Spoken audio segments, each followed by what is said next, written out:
அரசியலுக்காக, பேட்டிக்காக, அரசியல் களத்திற்காக திமுகவையும் இதில் இணைத்துக் கொள்கிறார். திமுகவை பொறுத்தளவில் நாம் தமிழர் கட்சி ஒருங்கிணைப்பாளர் சீமான் குற்றச்சாட்டு குறித்து அமைச்சர் சேகர் பாபு பதிலளித்துள்ளார். நிச்சயமாக நீதிமன்ற உத்தரவுகளை ஏற்று மக்களுடைய நலனையும் கருத்திலே கொண்டு நிச்சயமாக நீதிமன்றத்தின் உத்தரவுகள் செயல்படுத்தப்படும். திருப்பரங்குன்ற விவகாரம் தொடர்ந்து கிட்டத்தட்ட ஒரு 4 நாள் மேல விசாரணைக்கு போயிட்டு இருக்கு. இந்த பிரச்சனையை பர்டிகுலரா எதிர்கட்சியில் கையில் எடுக்கிறதுக்கான காரணம் என்ன நினைக்கிறீங்க? என் அப்பன் முருகன் திராவிட முன்னேற்ற கழகத்துடைய தலைவர், திராவிட மாடல் ஆட்சியின் நாயகனோடு இருக்கின்றார் என்பதற்காகத்தான் இதை ஊதி பெரிதுபடுத்த நினைக்கின்றேன்.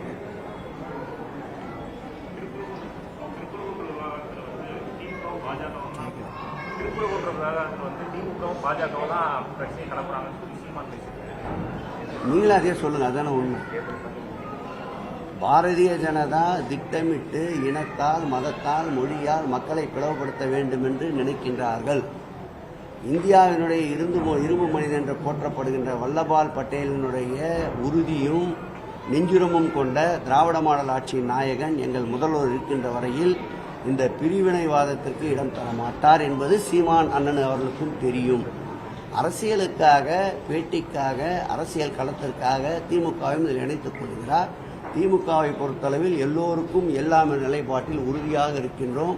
இனத்தால், மொழியால், மதத்தால் தமிழக மக்களை பிளவுபடுத்த எந்த சக்தி ஊடுருவினாலும் நான் ஏற்கனவே சொன்னது போல் இரும்பு கரம் கொண்டு மாண்புமிகு முதல்வர்களை அடக்குவார்கள்.